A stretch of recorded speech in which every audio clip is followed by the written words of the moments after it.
রমজান মাস সমাগত, চারদিকে অন্যরকম এক আবহ। শয়তানকে শিকলবন্দি করার প্রস্তুতি চলছে।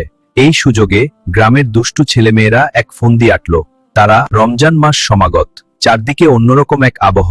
শয়তানকে শিকলবন্দি করার প্রস্তুতি চলছে। এই সুযোগে গ্রামের দুষ্টু ছেলেমেয়েরা এক ফন্দি আঁটল। তারা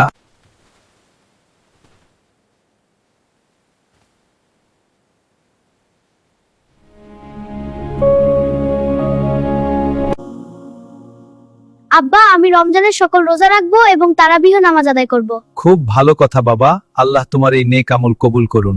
আমিন আব্বা। বাবা, শয়তান কি আমাদের সাথেও দুষ্টুমি করবে? না বাবা, শয়তান রমজানে শিকলবদ্ধ।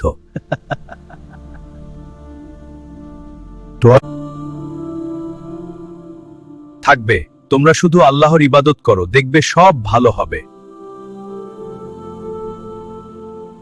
শয়তানকে ধরে নদীতে ফেলে দেবে। হ্যাঁ, নদীর পাড়ে সবাই জড়ো হয়েছি, এখন পরিকল্পনা করার সময়। সন্ধ্যাকে গড়ি খপ করে দেবে। এই খরস্রোতা নদীতে পড়লে শয়তান আর উঠতে পারবে না। শয়তানকে খুঁজে পাওয়া সহজ হবে না, হ্যাঁ, সে খুব চতুর হতে হবে। কিন্তু কিতাবের সমাধান আছে। আমরা একসাথে থাকলে পারবো। শয়তানকে তো আর সহজে ধরা যাবে না। যদি ধরতে পারি তাহলে একদম নদীর ওপারে ফেলে দেব।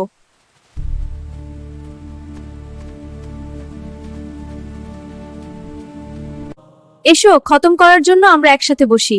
হ্যাঁ, চলো ভাই ও বোনেরা একসাথে। বিসমিল্লাহির রহমানির রহিম, মালিকি ইয়াউমিদ্দিন। ওই দেখ, শয়তান নদীতে ভাসছে, তাড়াতাড়ি ধরার প্রস্তুতি নাও। শিশুরা খেলছে, কিন্তু আমরা রমজানের জন্য প্রস্তুত হই। জি।